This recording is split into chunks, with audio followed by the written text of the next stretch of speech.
Welcome back. I have been absent for quite a little while, but that's okay because I'm not full-time. I can get away with stuff like that. I just put out videos whenever I want to because I'm a busy guy in real life. Anyway, so it has been a little while since the last one, and that's because I have been just playing.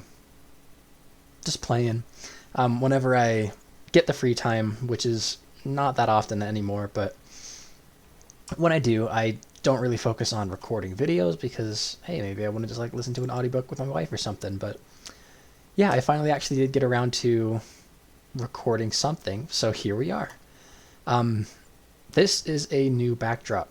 You have not seen this before, but what you have seen before is this.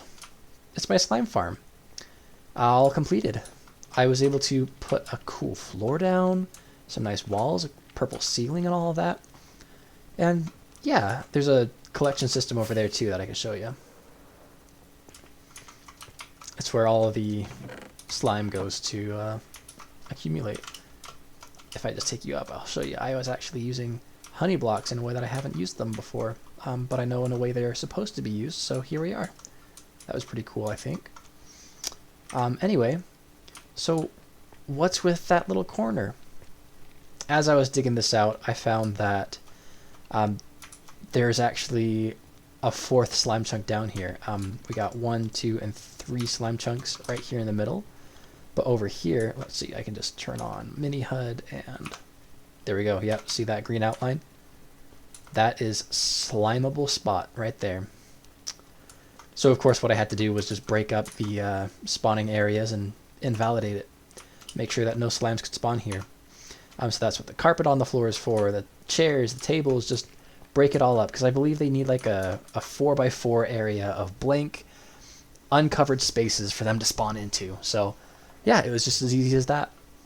Decorate it up all nice, make it look, cluttery, but also cute. And anyway, here we are. So that's the slime farm. But I have been up to so much more. And this is just a neat little spot for story time as I fill you in. So what's been going on? Well, I have netherite now, you may have noticed. So that was actually a gift from my wife. She really liked the idea of super armor, naturally.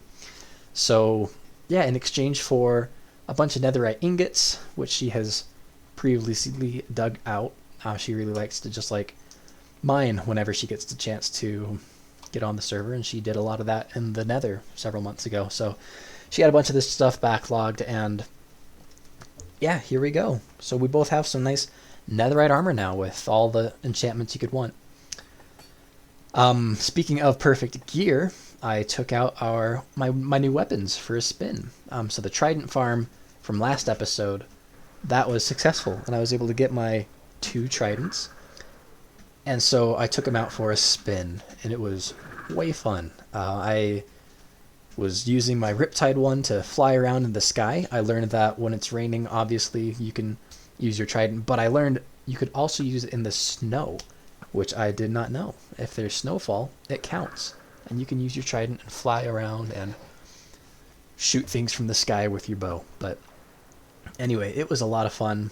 So here's some footage of us just cruising around, killing things, and it was a good time. But yeah. And that brings me back to builds. Fun stuff aside, what have I been building?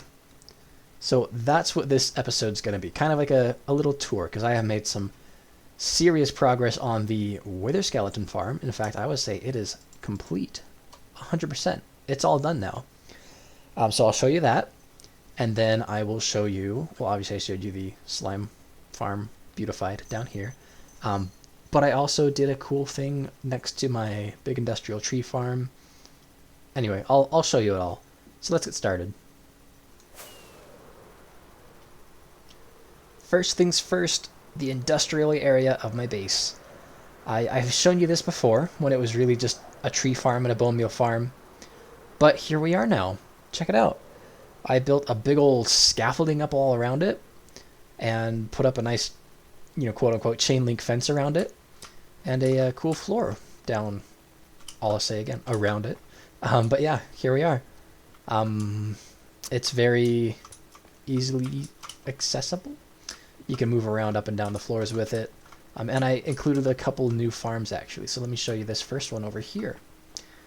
This is a wheat farm of my own design, I'm proud to say. Basically, you flip the switch and all of these dispensers start kicking out, or I say all of these dispensers, it's just two of them. They start kicking out bone meal as fast as they can, and bone meal whatever you're placing there, which is of course wheat. And then a little etho hopper clock there will trigger the piston to break it all every so often, and this is where it all goes. Yes, there is nothing in here, but that's because I have been using it elsewhere. And that leads us right into the next farm. And if I just take you upstairs here, cruise up a couple of levels, this is my very first attempt at a mud farm. So yeah, I tried to do it on my own. It was not quite working. I could get mud from it, but every so often it wouldn't turn the dirt into mud. So like in the output chest, I would be getting mud and dirt, and then I would have to take the dirt out and run it back through again and try and get more mud. But anyway, I did end up looking up Ilmango's patented little compact design, and so I stole some elements from that, such as the repeater there in permalock, permanently on, and then, yeah, really, there's not so much you can do when you're making like a neat little farm like this. So anyway, yeah, there we go. And then this you can just fill up with dirt, and it like spits it out to you as you're going, so that you don't have to, switch spots in your inventory like this as you're placing dirt. Anyway, so there we go. It worked really, really well. But again, you might notice there is nothing in there. And that's because, again, I used it somewhere else. And I'll show you that after I show you the Wither Skeleton farm. Let's go check that out next. Here we are. Looks a little different than the last time we saw it, huh? So I'm really, really proud of this. I really put a lot of grinding in, and I actually finished digging out the entirety of the spawnable areas. Oh, how did that ghast appear? What the heck?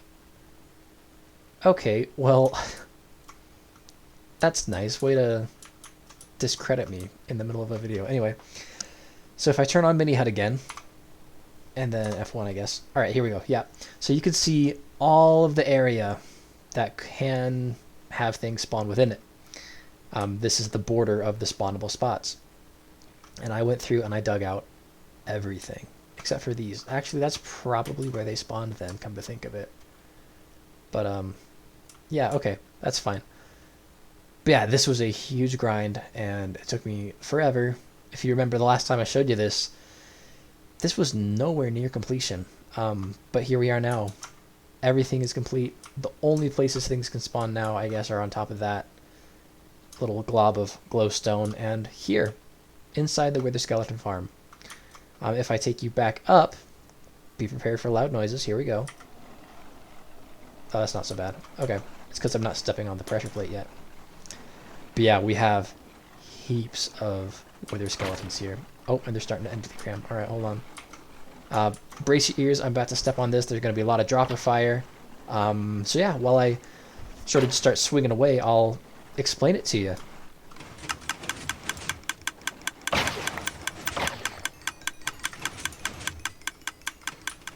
Alright, we backed out a little ways. I'll turn off the block sounds for everybody. Here we go. There we go. Alright, now we can get close. But yeah, so because I dug everything out, only the space within the farm is spawnable, and because I have those Wither Roses there, only Wither Skeletons can spawn.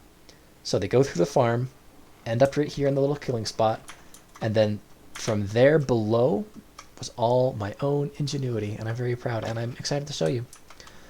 So basically, utilizing those hopper or chest boats. Here, let's turn on F3 and B so you can see the hitboxes. But they are both positioned just beneath the hoppers. So as the mobs come through and they die, Their drops go through the hopper, of course, which then go into the chest boats, which then make their way, they're positioned just on top of 4 hoppers each. So all the drops get put into these droppers here and, yeah, spat out into the system. When I step on this pressure plate, it pushes this piston, which puts these observers together, of course, all of that good stuff. And yeah, just rapid fires those until I step off the piston, or step off the pressure plate. There's another piston over here, and that unlocks the hopper clock. There's one item just kind of traveling around in circles, and every so often it triggers this, which pushes all these pistons in a nice sequence.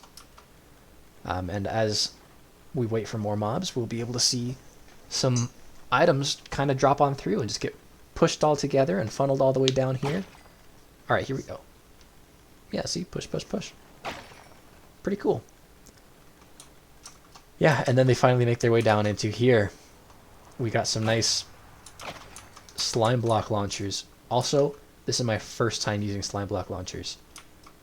It took a little bit of finagling, but I figured it out, and now here we are. So it just, yeah, this one lines the items up right onto the edge of the block. That's why I have a chest there, because they get to go over the edge just slightly, which lets them pass across the pistons. I keep saying pistons. Yeah, being aligned in that way lets them go across the hoppers, which of course are item filters, and then anything that I'm not filtering out just gets annihilated. But yeah, that's the farm, or at least the collection system, because the farm was already built. ENX04, his design, you got to check it out if you're ever at all interested in building a wither skeleton farm. It was very easy. It was just all the self-inflicted stuff, like digging the nether out and building this crazy cool contraption to sort the items out and filter it without water streams, because of course those dry up in the nether. Yeah, that was all self-inflicted stuff that you don't have to do, but I'm really proud of it and happy with how I figured this all out. So yeah, there we go. Turn off F3 and B again and finish up here. But yeah, that's what we got. Oh yeah, auto clicker. There we go. All right. And I can kind of just take you down and show you the kind of rates this gets. Yeah, okay. There we go. Ta-da. More than enough for me. Because again, like I said, I do play on a server, but really not a lot of people are ever on. It's just me. But yeah, there we go. Oh, and this is one of my super swords, one of the pieces of super gear that I made. Yeah. 7 different enchantments on it. Pretty cool. But yeah, anyway, that is it for the Wither Skeleton farm. I hope you liked it. Yeah, the last thing I have to show you in this little progress check-in is all the way back at my base, just kind of out in the field a little ways, and that's where all the mud went. So without further ado, let me finally show you what I've been building over there. As we fly over the field now, just kind of take in the beautiful sunset. Oh yeah, there are my backdrops from like 2 episodes ago. But yeah, here we go. I built a super cool village. There it is. Beautiful, huh? As the sun goes down, don't worry, I've got my mob suppression on. Wonderful mob switch. But yeah, this is what I've been doing with all that mud. It's based off of cliff dwellings that I visited several years ago with my parents, but it was really cool to see like how it was all just built right into cliff sides and all of that. But yeah, I love it. I think it's so cool. Let me show you around.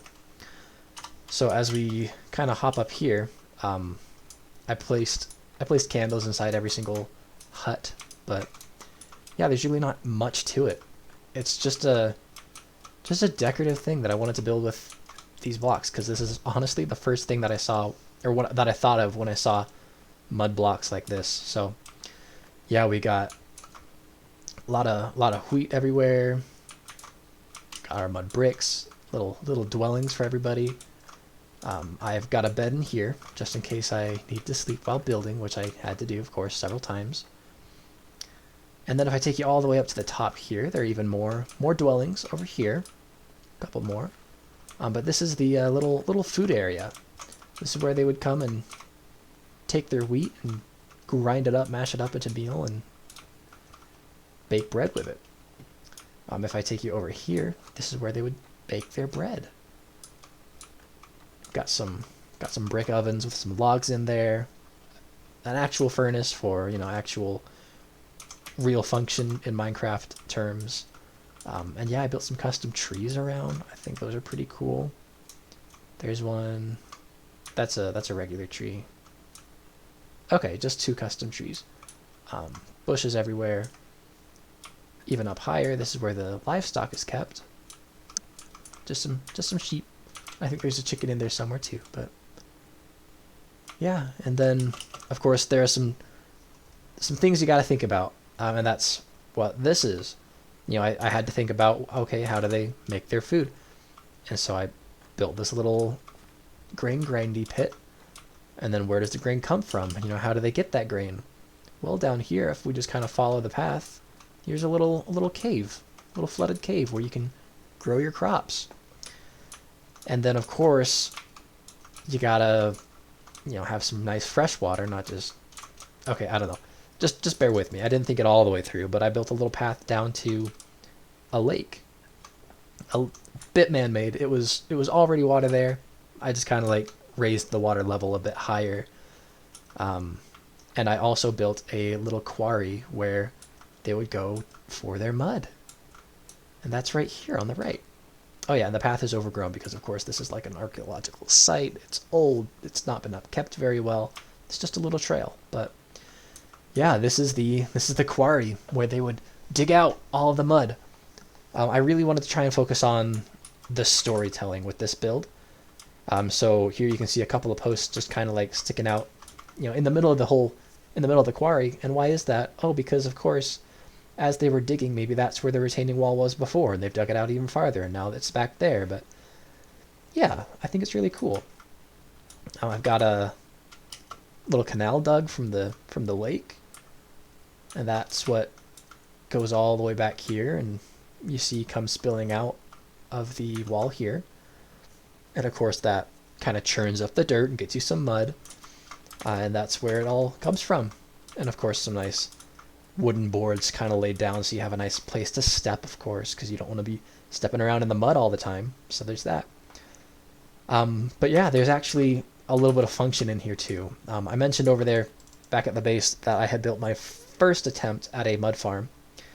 Well, this one is much more elegant, and I guess in saying that, it's much more closer to Ilmango's design. But yeah, here we go. So again, just your standard dispenser kind of firing water bottles into the piece of dirt.